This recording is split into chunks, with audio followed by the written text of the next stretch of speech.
안녕하십니까? 지식과 지혜의 숲을 거니는 시간입니다. 세상에는 이런 말이 있습니다. 가까운 사이일수록 정치 이야기나 종교 이야기는 피하라는 말이죠. 자칫 서로의 신념 차이로 마음을 다치게 할 수 있기 때문입니다.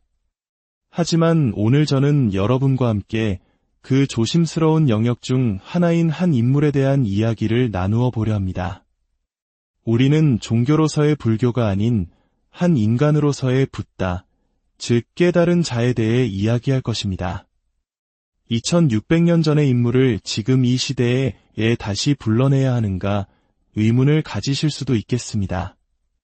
그 이유는 그가 품었던 삶의 근원적인 질문이 놀랍게도 오늘을 살아가는 우리 현대인들의 고민과 깊이 맞닿아 있기 때문입니다. 오늘날 우리는 인류 역사상 유례없는 물질적 풍요 속에 살고 있습니다. 불과 100년 전에 우리 조상들이 지금의 우리를 본다면 우리가 왜 괴로워하는지 도무지 이해하지 못할 것입니다. 먹을 것이 없나, 입을 옷이 없나, 잠잘 곳이 없나? 모든 것이 넘쳐나는 시대가 아닙니까? 하지만 우리는 어떻습니까? 우리는 여전히 부족함을 느낍니다. 더 좋은 음식, 더 좋은 집, 더 많은 돈을 갈망하며 끝없는 경쟁 속에서 스트레스와 불안에 시달립니다. 경제가 더 성장하고 내가 더 많은 것을 소유하면 진정으로 행복해질 것이라고 믿지만 그 믿음이 우리를 구원해 주리라는 보장은 어디에도 없습니다. 어쩌면 우리 한국인들이 한강의 기적이라는 눈부신 성장을 이뤘지만 마음 한편에는 여전히 채워지지 않는 공허함을 느끼는 것과도 비슷할 겁니다. 바로 이 지점에서 우리는 2600년 전 한 청년의 고민과 마주하게 됩니다. 그의 이름은 고타마 시다르타, 훗날 부처라 불리게 될 인물입니다. 그는 작은 왕국의 왕자로 태어났습니다. 2600년 전이라 할지라도 왕궁의 삶은 부족함이 없었습니다. 최고의 음식과 비단옷, 화려한 궁전과 안락한 마차, 세상 모든 것을 가진 듯 보였습니다. 그러나 그의 마음속에는 오늘날의 우리처럼 깊은 고뇌의 그림자가 드리워져 있었습니다. 만약 그에게 무언가 부족한 것이 있었다면 당시의 풍습대로 신에게 기도하며 부족한 것을 채워달라고 빌었을지도 모릅니다. 하지만 그는 물질적으로 모든 것을 갖추었기에 자신의 고통이 무언가를 더 얻어서 해결될 문제가 아님을 직감했습니다. 그는 외부가 아닌 자기 자신의 내면을 향해 질문을 던지기 시작했습니다. 나는 왜 괴로운가? 이것이 바로 우리가 시다르타의 삶을 들여다봐야 하는 첫 번째 이유입니다. 물질적 풍요 속에서도 여전히 행복의 길을 찾지 못하는 우리에게 그의 고민은 시대를 초월한 거울이 되어주기 때문입니다. 그렇다면 이 젊은 왕자는 어째서 그런 근원적인 고뇌에 빠지게 되었을까요? 경전에 따르면 그 결정적인 계기는 소년 시절의 한 경험에서 비롯됩니다. 요즘으로 치면 사춘기에 접어들었을 무렵 시다르타는 아버지인 왕을 따라 처음으로 궁궐 밖의 농경제사에 참여하게 됩니다. 왕위를 계승할 아들에게 백성들의 삶을 보여주고 왕으로서의 위엄을 가르치기 위한 행사였습니다. 그러나 시다르타가 마주한 현실은 충격 그 자체였습니다.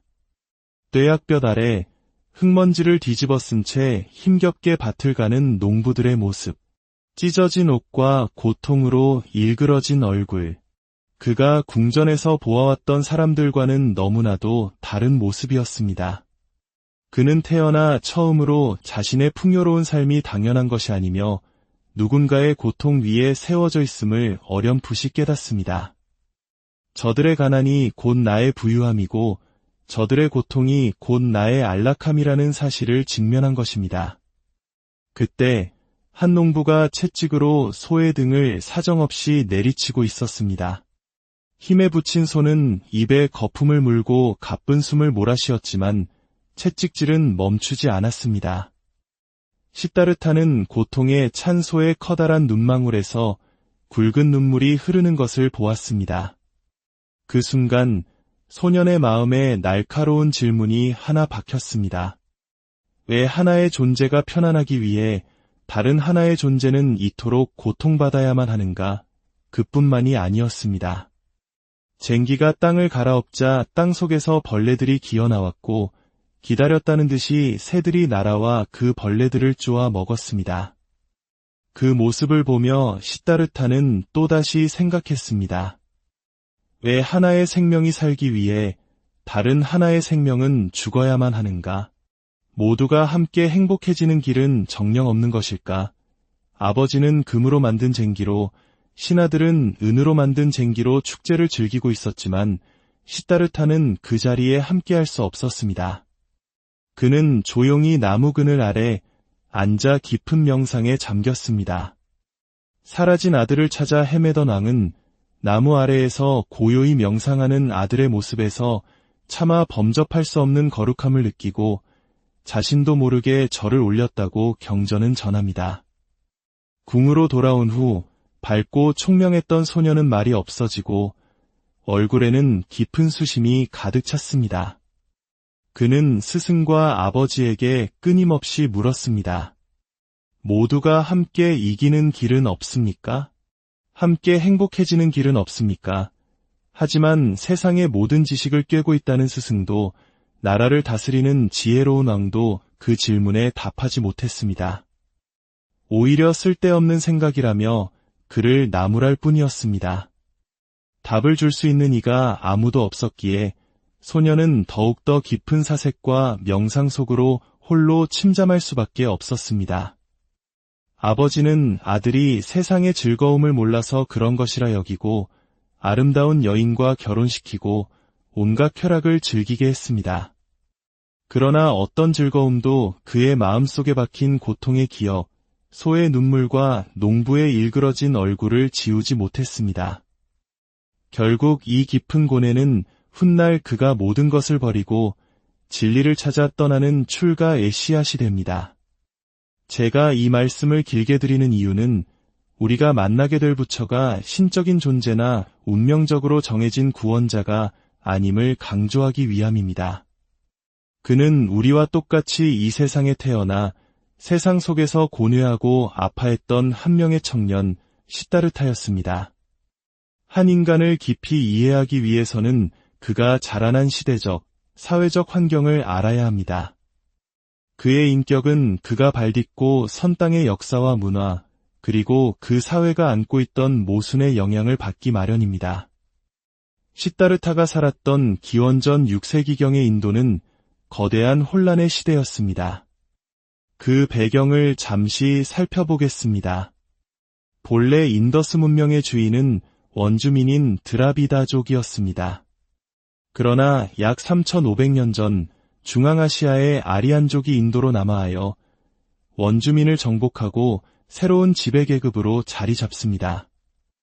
이 과정에서 그들은 자신들의 지배를 정당화하기 위해 브라만교와 함께 신성불가침의 계급제도, 즉 카스트 제도를 만들어냅니다.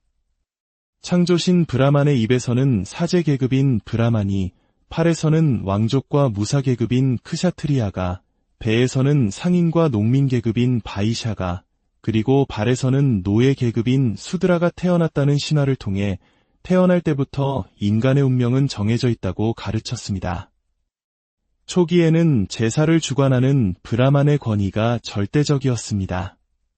그러나 시다르타가 태어날 무렵 상황은 급변하고 있었습니다.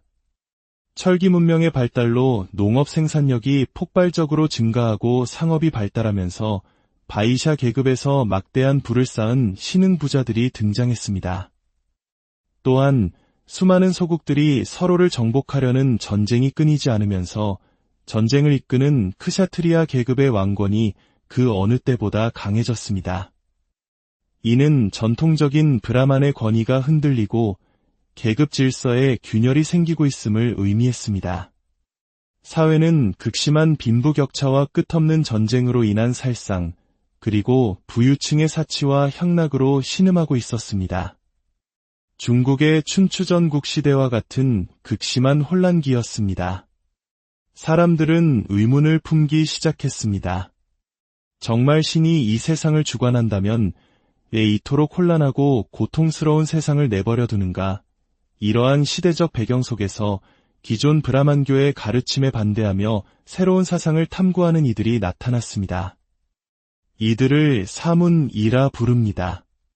이들은 집을 떠나 숲속에서 고행을 하며 인간과 세상의 본질에 대한 저마다의 주장을 펼쳤습니다. 인간의 욕망을 철저히 억제하는 고행주의부터 죽으면 모든 것이 끝이라는 유물론까지 수많은 사상들이 난립했습니다. 당시 인도의 정신세계는 세상의 부와 쾌락을 추구하는 브라만교의 쾌락주의와 모든 욕망을 부정하는 사문들의 고행주의라는 두 개의 큰 흐름으로 나뉘어 있었습니다. 시다르타는 바로 이런 환경 속에서 태어나고 자랐습니다. 어린 시절은 왕자로서 쾌락주의의 정점에서 살았고 출가한 후에는 고행주의의 길을 걸으며 당대의 위대한 사문들을 스승으로 모시고 수행했습니다. 이러한 역사적 배경을 이해할 때 우리는 비로소 시다르타의 가르침이 얼마나 혁명적이었는지를 깨달을 수 있습니다. 그는 운명론을 부정했습니다. 여자는 전생에 죄를 지어 여자로 태어났고 노예는 전생에 죄를 지어 노예로 태어났다는 식의 숙명론적 세계관을 정면으로 거부했습니다. 그는 카스트 제도를 부정하고 성차별을 부정하여 여성과 노예에게도 똑같이 깨달음의 길을 열어주었습니다. 당시 인도 사회에서 이는 상상하기 어려운 세상을 뒤엎는 파격적인 혁명이었습니다. 후대의 사람들은 부처님의 위대함을 표현하기 위해 그의 탄생에 여러 신비로운 상징을 덧붙였습니다. 어머니의 오른쪽 옆구리에서 태어났다는 것은 그가 신의 팔에서 태어났다고 믿어지는 무사계급, 즉 크샤트리아 출신임을 상징합니다. 태어나자마자 7걸음을 걸었다는 것은 지옥, 아기, 축생, 아수라, 인간, 하늘세계라는 6가지 윤회의 세계를 넘어선 해탈의 경지를 이루었음을 상징합니다. 한 손으로 하늘을, 한 손으로 땅을 가리키며 천상천하 유아독존이라 외쳤다는 것은 신들의 세계와 인간의 세계를 통틀어 모든 존재는 그 자체로 존귀하다는 인간 존엄의 선언이었습니다. 이 모든 신화적 묘사는 그의 가르침이 지닌 깊은 의미를 후대 사람들이 어떻게 이해하고 표현하려 했는지를 보여주는 상징적 언어입니다. 우리는 이러한 신화의 껍질을 한 겹 벗겨내고 그 안에 있는 한 인간의 치열했던 삶의 여정을 따라가 보려 합니다. 부와 권력의 정점에서 모든 것을 버리고 어떻게 하면 나와 세상의 모든 존재가 고통에서 벗어나 함께 행복해질 수 있는가 라는 질문에 답을 찾기 위해 자신의 삶을 온전히 바쳤던 한 청년의 이야기. 그의 발자취를 따라가는 이 여정을 통해 오늘을 살아가는 우리 역시 자신의 삶을 어떻게 살아야 더 자유롭고 행복해질 수 있을지 그 실마리를 찾게 되기를 바랍니다. 앞으로 우리는 이 청년 시다르타가 어떻게 고뇌하며 진리의 길을 찾아 나섰는지 그 험난하고 위대한 여정을 함께 따라가 보겠습니다. 우리의 이 여정에 함께 해주시는 여러분의 구독과 좋아요는 저희에게 큰 격려와 힘이 됩니다. 이 지혜의 여정을 함께 걸어주시길 청하며 들으시는 모든 분들의 마음에 평화와 안식이 깃들기를 기원합니다. 오늘은 여기까지 하겠습니다. 안녕하십니까? 지식과 지혜의 숲을 거니는 시간입니다. 세상에는 이런 말이 있습니다. 가까운 사이일수록 정치 이야기나 종교 이야기는 피하라는 말이죠. 자칫 서로의 신념 차이로 마음을 다치게 할 수 있기 때문입니다. 하지만 오늘 저는 여러분과 함께 그 조심스러운 영역 중 하나인 한 인물에 대한 이야기를 나누어 보려 합니다. 우리는 종교로서의 불교가 아닌 한 인간으로서의 붓다, 즉 깨달은 자에 대해 이야기할 것입니다. 2600년 전의 인물을 지금 이 시대에 다시 불러내야 하는가 의문을 가지실 수도 있겠습니다. 그 이유는 그가 품었던 삶의 근원적인 질문이 놀랍게도 오늘을 살아가는 우리 현대인들의 고민과 깊이 맞닿아 있기 때문입니다. 오늘날 우리는 인류 역사상 유례없는 물질적 풍요 속에 살고 있습니다. 불과 100년 전에 우리 조상들이 지금의 우리를 본다면 우리가 왜 괴로워하는지 도무지 이해하지 못할 것입니다. 먹을 것이 없나, 입을 옷이 없나, 잠잘 곳이 없나? 모든 것이 넘쳐나는 시대가 아닙니까? 하지만 우리는 어떻습니까? 우리는 여전히 부족함을 느낍니다. 더 좋은 음식, 더 좋은 집, 더 많은 돈을 갈망하며 끝없는 경쟁 속에서 스트레스와 불안에 시달립니다. 경제가 더 성장하고 내가 더 많은 것을 소유하면 진정으로 행복해질 것이라고 믿지만 그 믿음이 우리를 구원해 주리라는 보장은 어디에도 없습니다. 어쩌면 우리 한국인들이 한강의 기적이라는 눈부신 성장을 이뤘지만 마음 한편에는 여전히 채워지지 않는 공허함을 느끼는 것과도 비슷할 겁니다. 바로 이 지점에서 우리는 2600년 전 한 청년의 고민과 마주하게 됩니다. 그의 이름은 고타마 시다르타, 훗날 부처라 불리게 될 인물입니다. 그는 작은 왕국의 왕자로 태어났습니다. 2600년 전이라 할지라도 왕궁의 삶은 부족함이 없었습니다. 최고의 음식과 비단옷, 화려한 궁전과 안락한 마차, 세상 모든 것을 가진 듯 보였습니다. 그러나 그의 마음속에는 오늘날의 우리처럼 깊은 고뇌의 그림자가 드리워져 있었습니다. 만약 그에게 무언가 부족한 것이 있었다면 당시의 풍습대로 신에게 기도하며 부족한 것을 채워달라고 빌었을지도 모릅니다. 하지만 그는 물질적으로 모든 것을 갖추었기에 자신의 고통이 무언가를 더 얻어서 해결될 문제가 아님을 직감했습니다. 그는 외부가 아닌 자기 자신의 내면을 향해 질문을 던지기 시작했습니다. 나는 왜 괴로운가? 이것이 바로 우리가 시다르타의 삶을 들여다봐야 하는 첫 번째 이유입니다. 물질적 풍요 속에서도 여전히 행복의 길을 찾지 못하는 우리에게 그의 고민은 시대를 초월한 거울이 되어주기 때문입니다. 그렇다면 이 젊은 왕자는 어째서 그런 근원적인 고뇌에 빠지게 되었을까요? 경전에 따르면 그 결정적인 계기는 소년 시절의 한 경험에서 비롯됩니다. 요즘으로 치면 사춘기에 접어들었을 무렵 시다르타는 아버지인 왕을 따라 처음으로 궁궐 밖의 농경 제사에 참여하게 됩니다. 왕위를 계승할 아들에게 백성들의 삶을 보여주고 왕으로서의 위엄을 가르치기 위한 행사였습니다. 그러나 시다르타가 마주한 현실은 충격 그 자체였습니다.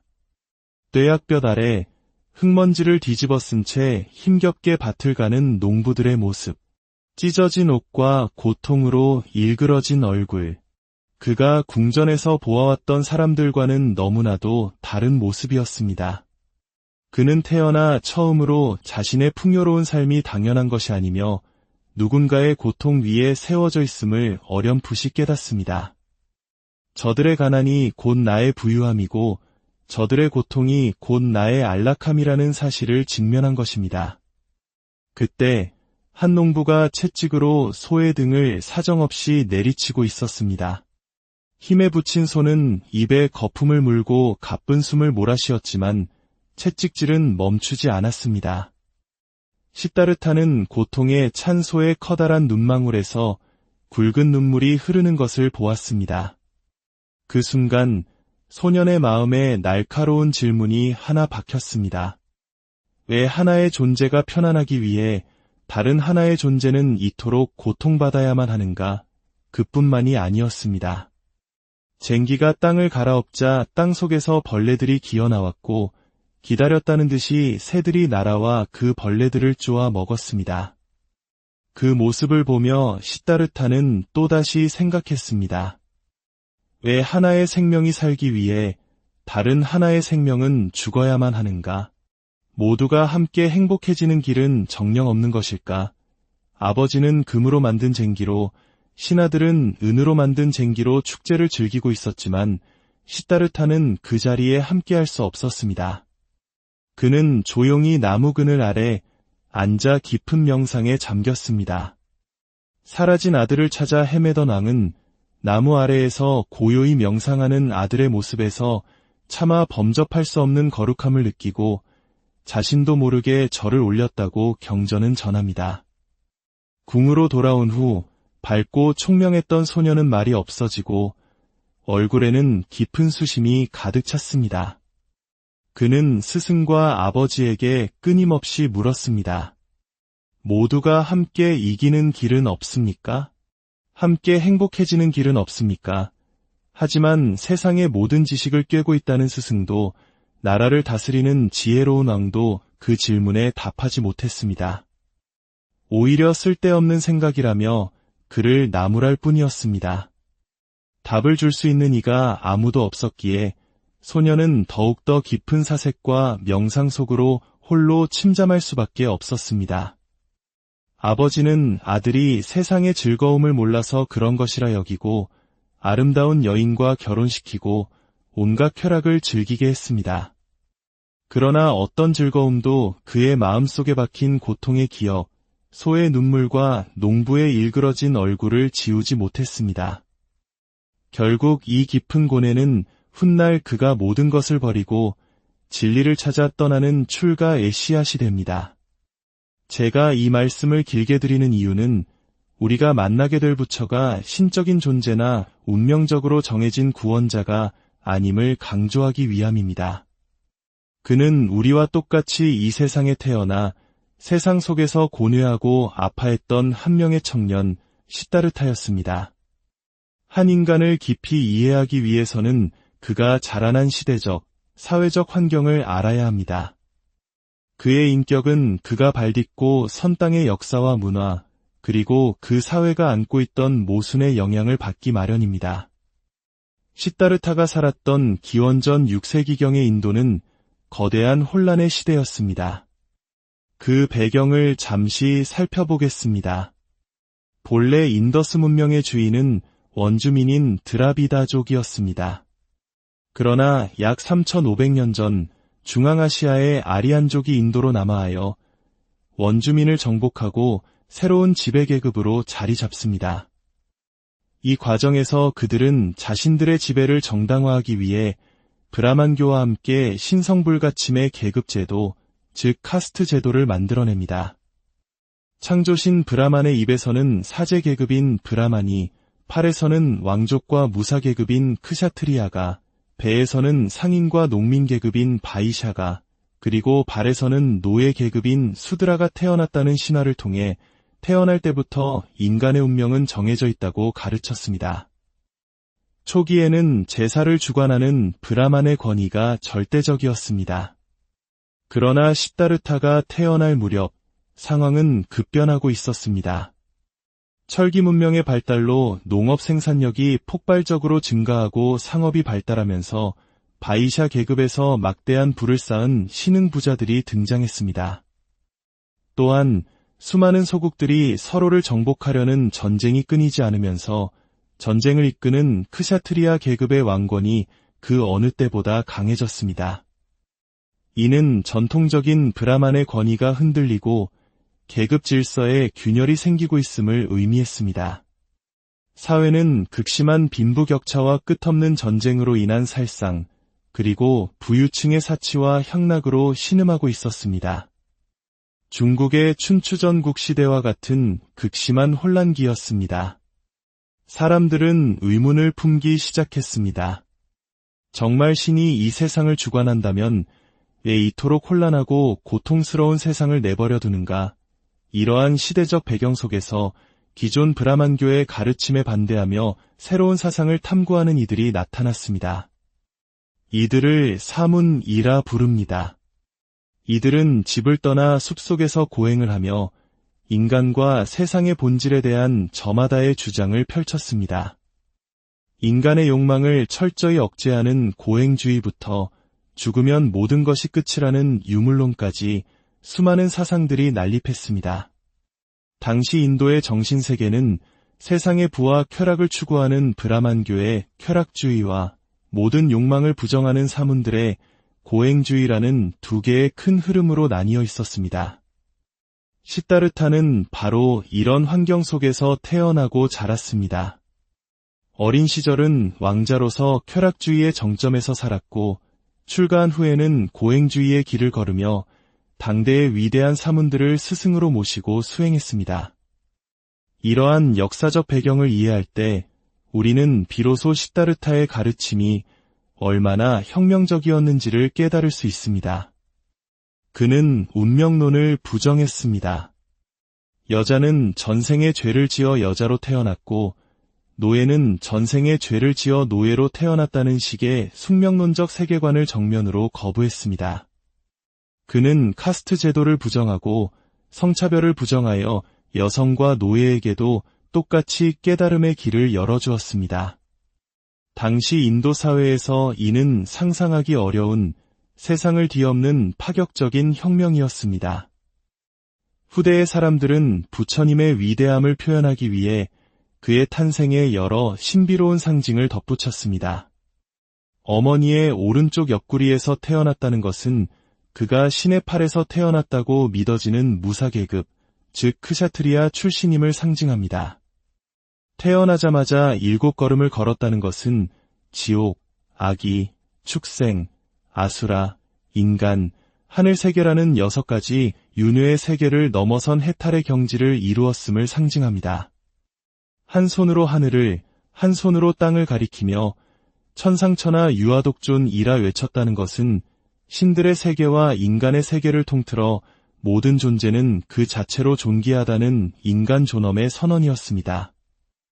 이 모든 신화적 묘사는 그의 가르침이 지닌 깊은 의미를 후대 사람들이 어떻게 이해하고 표현하려 했는지를 보여주는 상징적 언어입니다.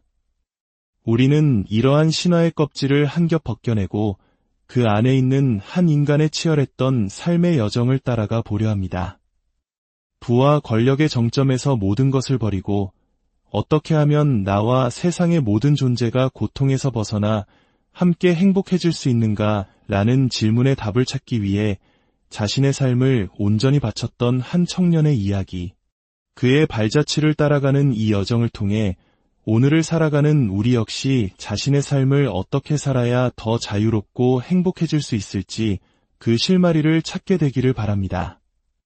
앞으로 우리는 이 청년 시다르타가 어떻게 고뇌하며 진리의 길을 찾아 나섰는지 그 험난하고 위대한 여정을 함께 따라가 보겠습니다. 우리의 이 여정에 함께 해주시는 여러분의 구독과 좋아요는 저희에게 큰 격려와 힘이 됩니다. 이 지혜의 여정을 함께 걸어주시길 청하며 들으시는 모든 분들의 마음에 평화와 안식이 깃들기를 기원합니다. 오늘은 여기까지 하겠습니다. 안녕하십니까? 지식과 지혜의 숲을 거니는 시간입니다. 세상에는 이런 말이 있습니다. 가까운 사이일수록 정치 이야기나 종교 이야기는 피하라는 말이죠. 자칫 서로의 신념 차이로 마음을 다치게 할 수 있기 때문입니다. 하지만 오늘 저는 여러분과 함께 그 조심스러운 영역 중 하나인 한 인물에 대한 이야기를 나누어 보려 합니다. 우리는 종교로서의 불교가 아닌 한 인간으로서의 붓다, 즉 깨달은 자에 대해 이야기할 것입니다. 2600년 전의 인물을 지금 이 시대에 다시 불러내야 하는가 의문을 가지실 수도 있겠습니다. 그 이유는 그가 품었던 삶의 근원적인 질문이 놀랍게도 오늘을 살아가는 우리 현대인들의 고민과 깊이 맞닿아 있기 때문입니다. 오늘날 우리는 인류 역사상 유례없는 물질적 풍요 속에 살고 있습니다. 불과 100년 전에 우리 조상들이 지금의 우리를 본다면 우리가 왜 괴로워하는지 도무지 이해하지 못할 것입니다. 먹을 것이 없나, 입을 옷이 없나, 잠잘 곳이 없나? 모든 것이 넘쳐나는 시대가 아닙니까? 하지만 우리는 어떻습니까? 우리는 여전히 부족함을 느낍니다. 더 좋은 음식, 더 좋은 집, 더 많은 돈을 갈망하며 끝없는 경쟁 속에서 스트레스와 불안에 시달립니다. 경제가 더 성장하고 내가 더 많은 것을 소유하면 진정으로 행복해질 것이라고 믿지만 그 믿음이 우리를 구원해 주리라는 보장은 어디에도 없습니다. 어쩌면 우리 한국인들이 한강의 기적이라는 눈부신 성장을 이뤘지만 마음 한편에는 여전히 채워지지 않는 공허함을 느끼는 것과도 비슷할 겁니다. 바로 이 지점에서 우리는 2600년 전 한 청년의 고민과 마주하게 됩니다. 그의 이름은 고타마 시다르타, 훗날 부처라 불리게 될 인물입니다. 그는 작은 왕국의 왕자로 태어났습니다.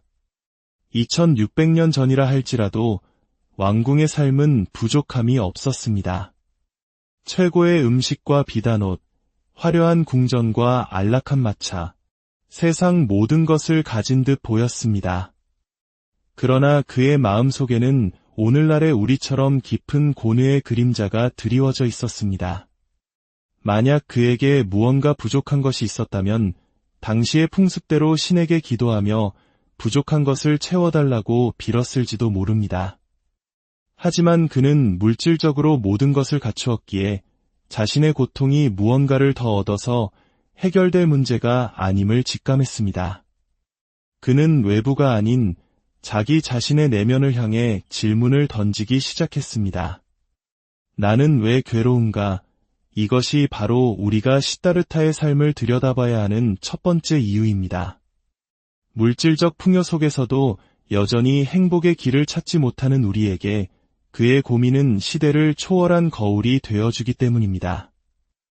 그렇다면 이 젊은 왕자는 어째서 그런 근원적인 고뇌에 빠지게 되었을까요? 경전에 따르면 그 결정적인 계기는 소년 시절의 한 경험에서 비롯됩니다. 요즘으로 치면 사춘기에 접어들었을 무렵 시다르타는 아버지인 왕을 따라 처음으로 궁궐 밖의 농경 제사에 참여하게 됩니다. 왕위를 계승할 아들에게 백성들의 삶을 보여주고 왕으로서의 위엄을 가르치기 위한 행사였습니다.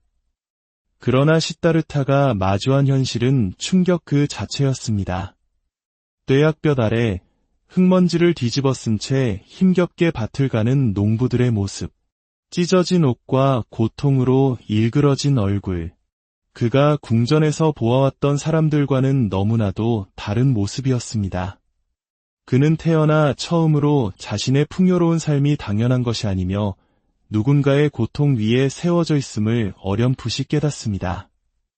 저들의 가난이 곧 나의 부유함이고 저들의 고통이 곧 나의 안락함이라는 사실을 직면한 것입니다. 그때 한 농부가 채찍으로 소의 등을 사정없이 내리치고 있었습니다. 힘에 부친 소는 입에 거품을 물고 가쁜 숨을 몰아쉬었지만 채찍질은 멈추지 않았습니다. 시다르타는 고통에 찬 소의 커다란 눈망울에서 굵은 눈물이 흐르는 것을 보았습니다. 그 순간 소년의 마음에 날카로운 질문이 하나 박혔습니다. 왜 하나의 존재가 편안하기 위해 다른 하나의 존재는 이토록 고통받아야만 하는가? 그뿐만이 아니었습니다. 쟁기가 땅을 갈아엎자 땅 속에서 벌레들이 기어나왔고 기다렸다는 듯이 새들이 날아와 그 벌레들을 쪼아 먹었습니다. 그 모습을 보며 시다르타는 또다시 생각했습니다. 왜 하나의 생명이 살기 위해 다른 하나의 생명은 죽어야만 하는가?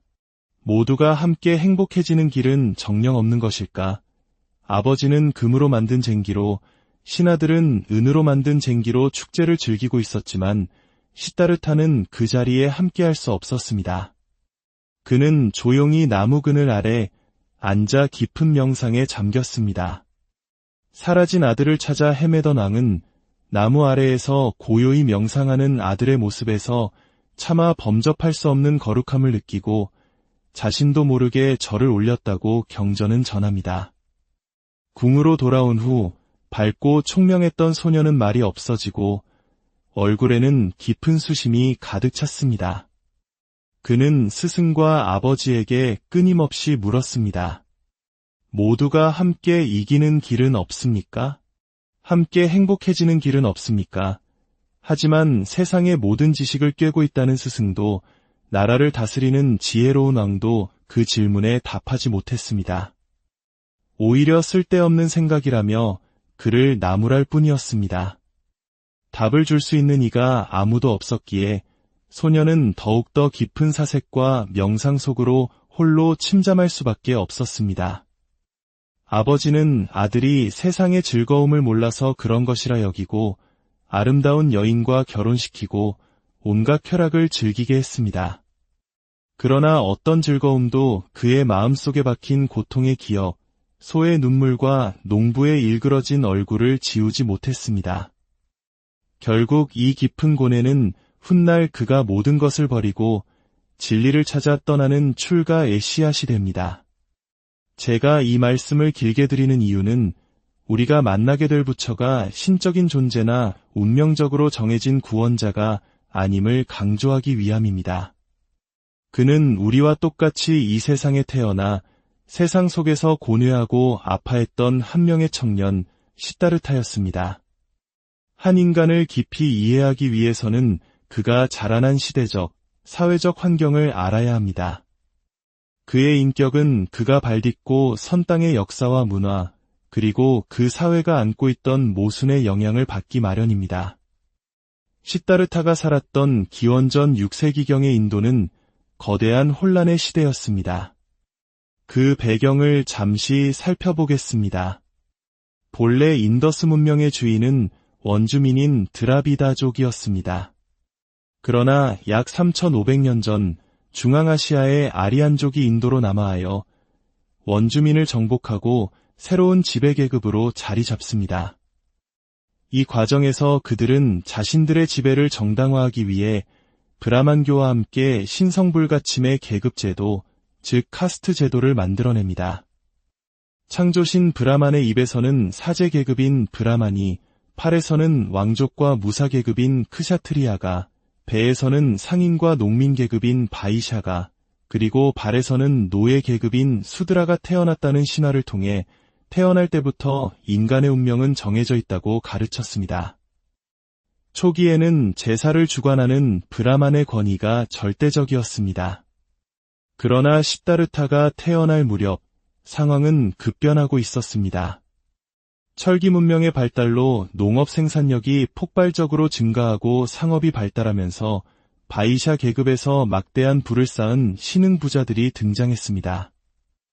또한 수많은 소국들이 서로를 정복하려는 전쟁이 끊이지 않으면서 전쟁을 이끄는 크샤트리아 계급의 왕권이 그 어느 때보다 강해졌습니다.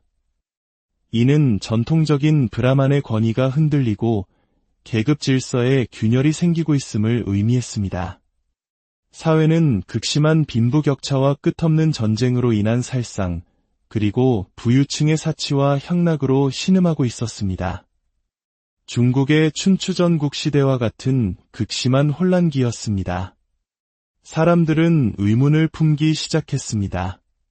정말 신이 이 세상을 주관한다면 왜 이토록 혼란하고 고통스러운 세상을 내버려 두는가? 이러한 시대적 배경 속에서 기존 브라만교의 가르침에 반대하며 새로운 사상을 탐구하는 이들이 나타났습니다. 이들을 사문이라 부릅니다. 이들은 집을 떠나 숲속에서 고행을 하며 인간과 세상의 본질에 대한 저마다의 주장을 펼쳤습니다. 인간의 욕망을 철저히 억제하는 고행주의부터 죽으면 모든 것이 끝이라는 유물론까지 수많은 사상들이 난립했습니다.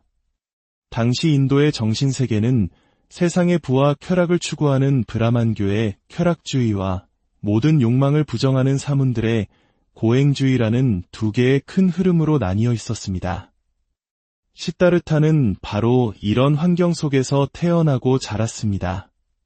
어린 시절은 왕자로서 쾌락주의의 정점에서 살았고 출가한 후에는 고행주의의 길을 걸으며 당대의 위대한 사문들을 스승으로 모시고 수행했습니다. 이러한 역사적 배경을 이해할 때 우리는 비로소 시다르타의 가르침이 얼마나 혁명적이었는지를 깨달을 수 있습니다. 그는 운명론을 부정했습니다. 여자는 전생에 죄를 지어 여자로 태어났고 노예는 전생에 죄를 지어 노예로 태어났다는 식의 숙명론적 세계관을 정면으로 거부했습니다. 그는 카스트 제도를 부정하고 성차별을 부정하여 여성과 노예에게도 똑같이 깨달음의 길을 열어주었습니다. 당시 인도 사회에서 이는 상상하기 어려운 세상을 뒤엎는 파격적인 혁명이었습니다. 후대의 사람들은 부처님의 위대함을 표현하기 위해 그의 탄생에 여러 신비로운 상징을 덧붙였습니다. 어머니의 오른쪽 옆구리에서 태어났다는 것은 그가 신의 팔에서 태어났다고 믿어지는 무사계급, 즉 크샤트리아 출신임을 상징합니다. 태어나자마자 7걸음을 걸었다는 것은 지옥, 아기, 축생, 아수라, 인간, 하늘 세계라는 6가지 윤회의 세계를 넘어선 해탈의 경지를 이루었음을 상징합니다. 한 손으로 하늘을, 한 손으로 땅을 가리키며 천상천하 유아독존이라 외쳤다는 것은 신들의 세계와 인간의 세계를 통틀어 모든 존재는 그 자체로 존귀하다는 인간 존엄의 선언이었습니다. 이 모든 신화적 묘사는 그의 가르침이 지닌 깊은 의미를 후대 사람들이 어떻게 이해하고 표현하려 했는지를 보여주는 상징적 언어입니다. 우리는 이러한 신화의 껍질을 한 겹 벗겨내고 그 안에 있는 한 인간의 치열했던 삶의 여정을 따라가 보려 합니다. 부와 권력의 정점에서 모든 것을 버리고 어떻게 하면 나와 세상의 모든 존재가 고통에서 벗어나 함께 행복해질 수 있는가 라는 질문의 답을 찾기 위해 자신의 삶을 온전히 바쳤던 한 청년의 이야기. 그의 발자취를 따라가는 이 여정을 통해 오늘을 살아가는 우리 역시 자신의 삶을 어떻게 살아야 더 자유롭고 행복해질 수 있을지 그 실마리를 찾게 되기를 바랍니다. 앞으로 우리는 이 청년 시다르타가 어떻게 고뇌하며 진리의 길을 찾아 나섰는지 그 험난하고 위대한 여정을 함께 따라가 보겠습니다. 우리의 이 여정에 함께 해주시는 여러분의 구독과 좋아요는 저희에게 큰 격려와 힘이 됩니다. 이 지혜의 여정을 함께 걸어주시길 청하며 들으시는 모든 분들의 마음에 평화와 안식이 깃들기를 기원합니다. 오늘은 여기까지 하겠습니다. 안녕하십니까? 지식과 지혜의 숲을 거니는 시간입니다. 세상에는 이런 말이 있습니다. 가까운 사이일수록 정치 이야기나 종교 이야기는 피하라는 말이죠. 자칫 서로의 신념 차이로 마음을 다치게 할 수 있기 때문입니다. 하지만 오늘 저는 여러분과 함께 그 조심스러운 영역 중 하나인 한 인물에 대한 이야기를 나누어 보려 합니다. 우리는 종교로서의 불교가 아닌 한 인간으로서의 붓다, 즉 깨달은 자에 대해 이야기할 것입니다. 2600년 전의 인물을 지금 이 시대에 다시 불러내야 하는가 의문을 가지실 수도 있겠습니다. 그 이유는 그가 품었던 삶의 근원적인 질문이 놀랍게도 오늘을 살아가는 우리 현대인들의 고민과 깊이 맞닿아 있기 때문입니다. 오늘날 우리는 인류 역사상 유례없는 물질적 풍요 속에 살고 있습니다. 불과 100년 전의 우리 조상들이 지금의 우리를 본다면 우리가 왜 괴로워하는지 도무지 이해하지 못할 것입니다. 먹을 것이 없나, 입을 옷이 없나, 잠잘 곳이 없나? 모든 것이 넘쳐나는 시대가 아닙니까? 하지만 우리는 어떻습니까? 우리는 여전히 부족함을 느낍니다. 더 좋은 음식, 더 좋은 집, 더 많은 돈을 갈망하며 끝없는 경쟁 속에서 스트레스와 불안에 시달립니다. 경제가 더 성장하고 내가 더 많은 것을 소유하면 진정으로 행복해질 것이라고 믿지만 그 믿음이 우리를 구원해 주리라는 보장은 어디에도 없습니다. 어쩌면 우리 한국인들이 한강의 기적이라는 눈부신 성장을 이뤘지만 마음 한편에는 여전히 채워지지 않는 공허함을 느끼는 것과도 비슷할 겁니다. 바로 이 지점에서 우리는 2600년 전 한 청년의 고민과 마주하게 됩니다. 그의 이름은 고타마 시다르타, 훗날 부처라 불리게 될 인물입니다. 그는 작은 왕국의 왕자로 태어났습니다. 2600년 전이라 할지라도 왕궁의 삶은 부족함이 없었습니다. 최고의 음식과 비단옷, 화려한 궁전과 안락한 마차, 세상 모든 것을 가진 듯 보였습니다. 그러나 그의 마음속에는 오늘날의 우리처럼 깊은 고뇌의 그림자가 드리워져 있었습니다. 만약 그에게 무언가 부족한 것이 있었다면 당시의 풍습대로 신에게 기도하며 부족한 것을 채워달라고 빌었을지도 모릅니다. 하지만 그는 물질적으로 모든 것을 갖추었기에 자신의 고통이 무언가를 더 얻어서 해결될 문제가 아님을 직감했습니다. 그는 외부가 아닌 자기 자신의 내면을 향해 질문을 던지기 시작했습니다. 나는 왜 괴로운가? 이것이 바로 우리가 시다르타의 삶을 들여다봐야 하는 첫 번째 이유입니다.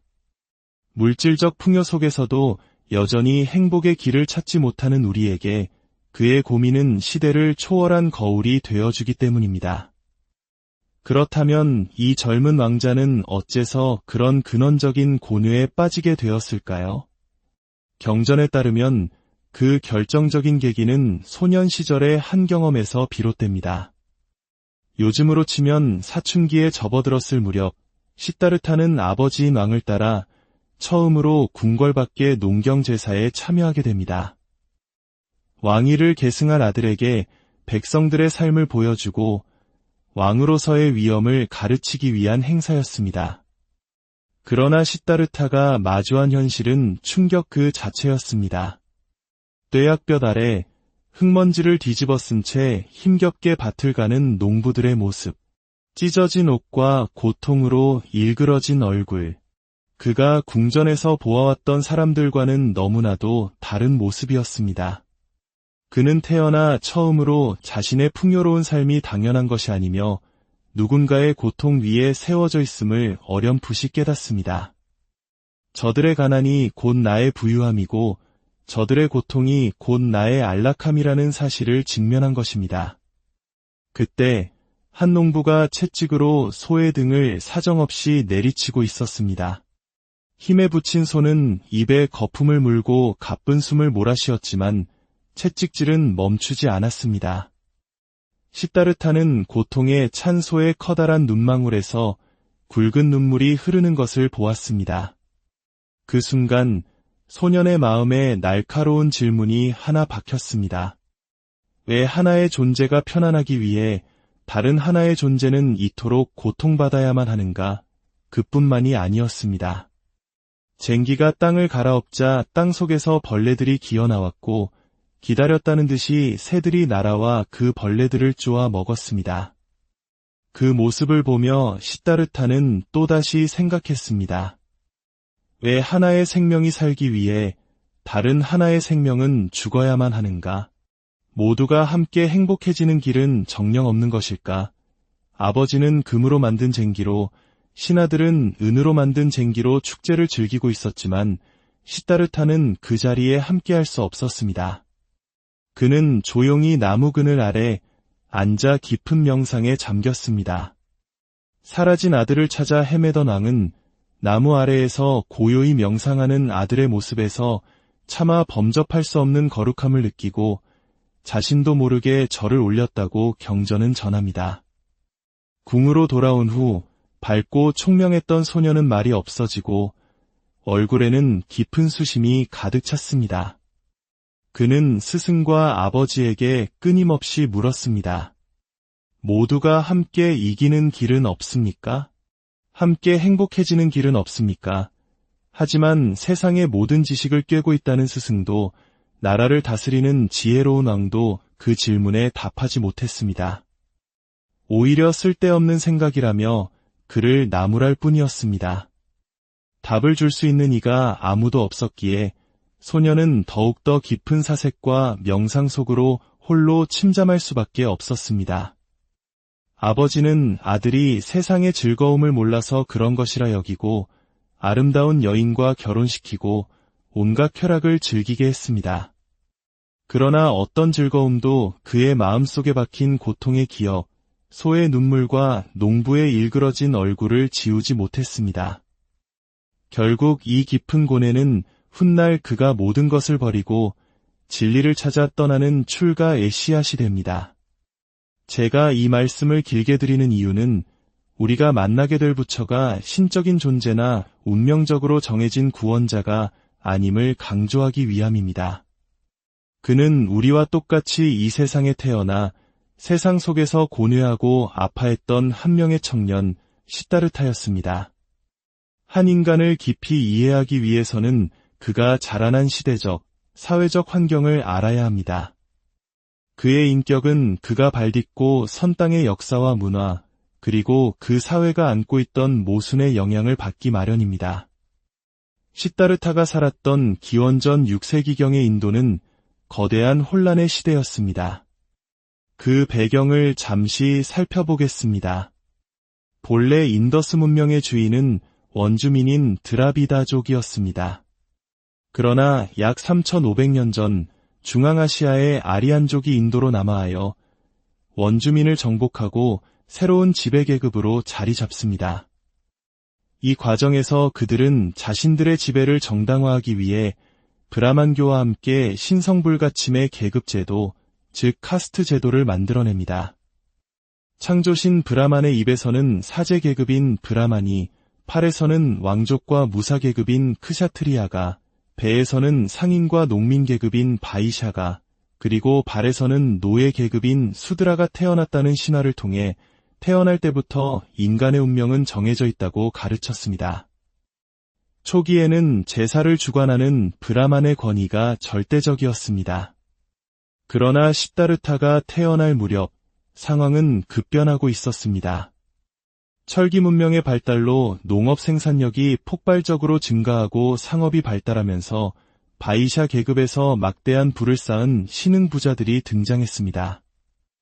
또한 수많은 소국들이 서로를 정복하려는 전쟁이 끊이지 않으면서 전쟁을 이끄는 크샤트리아 계급의 왕권이 그 어느 때보다 강해졌습니다. 이는 전통적인 브라만의 권위가 흔들리고 계급 질서에 균열이 생기고 있음을 의미했습니다. 사회는 극심한 빈부격차와 끝없는 전쟁으로 인한 살상, 그리고 부유층의 사치와 향락으로 신음하고 있었습니다. 중국의 춘추전국 시대와 같은 극심한 혼란기였습니다. 사람들은 의문을 품기 시작했습니다. 정말 신이 이 세상을 주관한다면 왜 이토록 혼란하고 고통스러운 세상을 내버려 두는가? 이러한 시대적 배경 속에서 기존 브라만교의 가르침에 반대하며 새로운 사상을 탐구하는 이들이 나타났습니다. 이들을 사문이라 부릅니다. 이들은 집을 떠나 숲속에서 고행을 하며 인간과 세상의 본질에 대한 저마다의 주장을 펼쳤습니다. 인간의 욕망을 철저히 억제하는 고행주의부터 죽으면 모든 것이 끝이라는 유물론까지 수많은 사상들이 난립했습니다. 당시 인도의 정신세계는 세상의 부와 쾌락을 추구하는 브라만교의 쾌락주의와 모든 욕망을 부정하는 사문들의 고행주의라는 두 개의 큰 흐름으로 나뉘어 있었습니다. 시다르타는 바로 이런 환경 속에서 태어나고 자랐습니다. 어린 시절은 왕자로서 쾌락주의의 정점에서 살았고 출가한 후에는 고행주의의 길을 걸으며 당대의 위대한 사문들을 스승으로 모시고 수행했습니다. 이러한 역사적 배경을 이해할 때 우리는 비로소 시다르타의 가르침이 얼마나 혁명적이었는지를 깨달을 수 있습니다. 그는 운명론을 부정했습니다. 여자는 전생에 죄를 지어 여자로 태어났고 노예는 전생에 죄를 지어 노예로 태어났다는 식의 숙명론적 세계관을 정면으로 거부했습니다. 그는 카스트 제도를 부정하고 성차별을 부정하여 여성과 노예에게도 똑같이 깨달음의 길을 열어주었습니다. 당시 인도 사회에서 이는 상상하기 어려운 세상을 뒤엎는 파격적인 혁명이었습니다. 후대의 사람들은 부처님의 위대함을 표현하기 위해 그의 탄생에 여러 신비로운 상징을 덧붙였습니다. 어머니의 오른쪽 옆구리에서 태어났다는 것은 그가 신의 팔에서 태어났다고 믿어지는 무사계급, 즉 크샤트리아 출신임을 상징합니다. 태어나자마자 7걸음을 걸었다는 것은 지옥, 아기, 축생, 아수라, 인간, 하늘세계라는 6가지 윤회의 세계를 넘어선 해탈의 경지를 이루었음을 상징합니다. 한 손으로 하늘을, 한 손으로 땅을 가리키며 천상천하 유아독존이라 외쳤다는 것은 신들의 세계와 인간의 세계를 통틀어 모든 존재는 그 자체로 존귀하다는 인간 존엄의 선언이었습니다. 이 모든 신화적 묘사는 그의 가르침이 지닌 깊은 의미를 후대 사람들이 어떻게 이해하고 표현하려 했는지를 보여주는 상징적 언어입니다. 우리는 이러한 신화의 껍질을 한 겹 벗겨내고 그 안에 있는 한 인간의 치열했던 삶의 여정을 따라가 보려 합니다.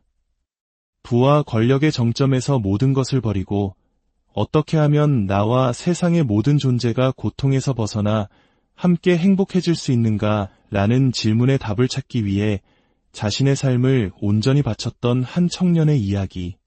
그의 발자취를 따라가는 이 여정을 통해 오늘을 살아가는 우리 역시 자신의 삶을 어떻게 살아야 더 자유롭고 행복해질 수 있을지 그 실마리를 찾게 되기를 바랍니다.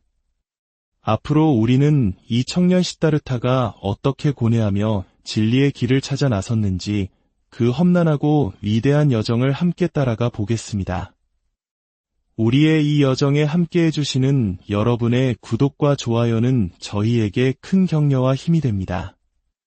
이 지혜의 여정을 함께 걸어주시길 청하며 들으시는 모든 분들의 마음에 평화와 안식이 깃들기를 기원합니다. 오늘은 여기까지 하겠습니다. 안녕하십니까? 지식과 지혜의 숲을 거니는 시간입니다. 세상에는 이런 말이 있습니다. 가까운 사이일수록 정치 이야기나 종교 이야기는 피하라는 말이죠. 자칫 서로의 신념 차이로 마음을 다치게 할 수 있기 때문입니다. 하지만 오늘 저는 여러분과 함께 그 조심스러운 영역 중 하나인 한 인물에 대한 이야기를 나누어 보려 합니다. 우리는 종교로서의 불교가 아닌 한 인간으로서의 붓다, 즉 깨달은 자에 대해 이야기할 것입니다. 2600년 전의 인물을 지금 이 시대에 다시 불러내야 하는가 의문을 가지실 수도 있겠습니다. 그 이유는 그가 품었던 삶의 근원적인 질문이 놀랍게도 오늘을 살아가는 우리 현대인들의 고민과 깊이 맞닿아 있기 때문입니다. 오늘날 우리는 인류 역사상 유례없는 물질적 풍요 속에 살고 있습니다. 불과 100년 전에 우리 조상들이 지금의 우리를 본다면 우리가 왜 괴로워하는지 도무지 이해하지 못할 것입니다. 먹을 것이 없나, 입을 옷이 없나, 잠잘 곳이 없나? 모든 것이 넘쳐나는 시대가 아닙니까? 하지만 우리는 어떻습니까? 우리는 여전히 부족함을 느낍니다. 더 좋은 음식, 더 좋은 집, 더 많은 돈을 갈망하며 끝없는 경쟁 속에서 스트레스와 불안에 시달립니다. 경제가 더 성장하고 내가 더 많은 것을 소유하면 진정으로 행복해질 것이라고 믿지만 그 믿음이 우리를 구원해 주리라는 보장은 어디에도 없습니다. 어쩌면 우리 한국인들이 한강의 기적이라는 눈부신 성장을 이뤘지만 마음 한편에는 여전히 채워지지 않는 공허함을 느끼는 것과도 비슷할 겁니다. 바로 이 지점에서 우리는 2600년 전 한 청년의 고민과 마주하게 됩니다. 그의 이름은 고타마 시다르타, 훗날 부처라 불리게 될 인물입니다. 그는 작은 왕국의 왕자로 태어났습니다. 2600년 전이라 할지라도 왕궁의 삶은 부족함이 없었습니다. 최고의 음식과 비단옷, 화려한 궁전과 안락한 마차, 세상 모든 것을 가진 듯 보였습니다. 그러나 그의 마음속에는 오늘날의 우리처럼 깊은 고뇌의 그림자가 드리워져 있었습니다. 만약 그에게 무언가 부족한 것이 있었다면 당시의 풍습대로 신에게 기도하며 부족한 것을 채워달라고 빌었을지도 모릅니다. 하지만 그는 물질적으로 모든 것을 갖추었기에 자신의 고통이 무언가를 더 얻어서 해결될 문제가 아님을 직감했습니다. 그는 외부가 아닌 자기 자신의 내면을 향해 질문을 던지기 시작했습니다. 나는 왜 괴로운가? 이것이 바로 우리가 시다르타의 삶을 들여다봐야 하는 첫 번째 이유입니다. 물질적 풍요 속에서도 여전히 행복의 길을 찾지 못하는 우리에게 그의 고민은 시대를 초월한 거울이 되어주기 때문입니다. 그렇다면 이 젊은 왕자는 어째서 그런 근원적인 고뇌에 빠지게 되었을까요?